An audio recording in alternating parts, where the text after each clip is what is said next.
Hello and welcome back to another episode of Oblivion on Nyxus Gaming. We are here for another Nyxus guide, and we are here today in a central location for the entire Shivering Isles here. We are here at the Hill of Suicides. And if you don't know what happens in the Shivering Isles, whenever you commit suicide, your soul becomes restless and you are stuck here on this hill forever to wander around like these poor people. There is a way we can free them though, but let's see who all we got here. We just saw Lorenz Bog-Trotter. Right over here we got a woman by the name of Gadeneri Ralvel. Up here we have a Khajiit known as Medesi.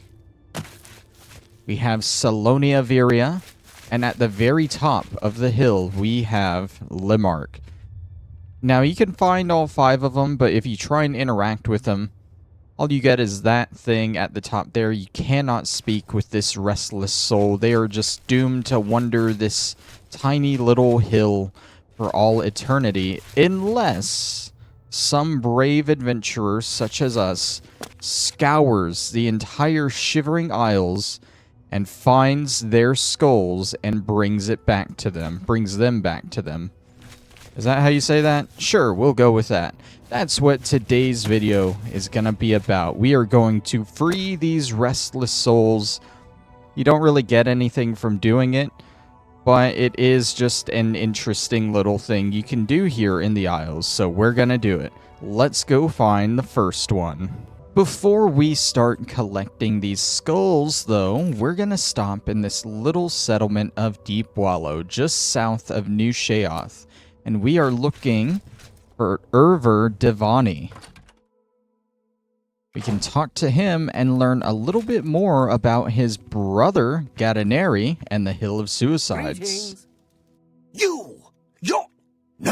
You're not one of them.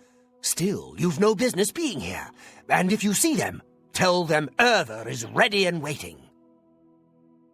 I know they're coming. They'll come for you, like they came for my sister.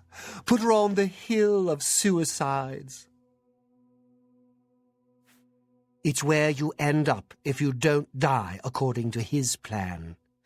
They will drive you to it, like they did poor Gadeneri. I loved her, and then she was gone. By her own hand. It said any soul on the hill can be released if their remains are brought to them. I've heard that those that free the souls become blessed. Can't say for sure. They scatter the remains all over the Isles. Bastards. And I guess that's the game's way of trying to tell you, like, hey, you can bring the skulls to these people and free them, and you might get something in return for it. The first skull that we are going to be finding is that of Lorenz Bog-Trotter. It is located within the Naughty Bramble dungeon here in the Dementia side of the map, and you're going to work your way to the 3rd area of the dungeon, the Lost Crypt. And not far from where you get in, you'll find the actual crypt area here. Now, obviously, the skull is in the center area. You got the grates here that show you it, but how do you get in? Well, as you circle around here, you'll notice all these statues looking up until you get here, and there's a statue looking down. What's he looking at? He's looking at this possibly dead person? What's that under him? There's a secret button. And then once you press that button, the way will open up to get the skull. You can grab it right here. Now be wary. As long as you don't cross to the other side towards the chests, you should be fine. But if you walk over here, as you leave, you'll see that the bodies are now alive. Maybe they've always been. Maybe this guy just let me manhandle him for no apparent reason, but you will have to fight them on a normal playthrough to get back out. But nonetheless, that is the first skull, Lorenz Bog-Trotter. Next up is Gadeneri Ralvel, and her skull can be found in Knife Point Hollow here, just near the hill. You're going to work your way to the end of the second area, the Chantry, over to this room here. That's how you get there, through all those winding passages. And instead of taking a left back into the first area, you're going to turn right and head behind this gated door here. Nothing immediately pops out, but if you look behind this pillar, you'll see yet another button that opens another secret passage, and sitting on top of the chest is Gadeneri Ralvel's skull. Limark's skull can be found within Milkar. So from the first area, which is the big Nexus zone, you're going to want to go to the southern exit, which will lead you to the Zetrum zone. And from Zetrum, here at the entrance, all you're going to do is take a left past the Elytra here, and then a right, and you will unfortunately find the remains of Limark here, along with his skull. Salonia Viria. Viria? One of the two. Her skull can be found in Salonia. I don't know what I'm saying anymore. Her skull can be found here in in the amphitheater section, and you'll want to wander around, and at this turn, you're just going to go straight into this room here behind me, and you'll find the skull here on its own little pedestal under whatever those things are supposed to be. Madesi the Khajiit, his final resting place is within the Rotten Den, towards the southern part of the Isles. You're going to want to work your way to the Sanctum area, which you can enter from the, I don't know what I'm saying. There's an area before this that splits into 3 areas, and you can choose to go to the Sanctum from there. That would have been a better explanation if I knew which one of these was that center area. I think it was the Hollow, but don't quote me on that. Anyways, you're going to want to work your way down to this part of the map right here, and be wary of the statue shooting the red spells out. If you work your way underneath it, you will find Madesi's skull.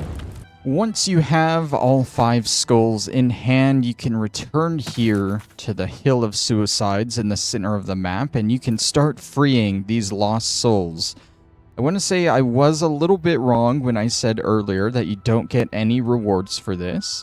You do get a reward for freeing all 5 of them, and whenever you free each one, they will fortify your fatigue for 100 points for 1200 seconds, which I think times out to 20 minutes if I have that math right. But nonetheless, let's start freeing them. Here is Lorenz Bog-Trotter. That's the fortification of my fatigue that he just did. They don't really say anything to you, they just kind of do it and disappear. Gadeneri Ralvel. Madesi still hanging out on the rock.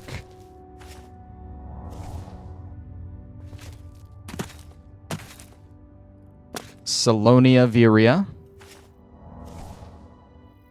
And finally, Limark. Just looking out over the world. Are you ready to be free, buddy? It's all yours.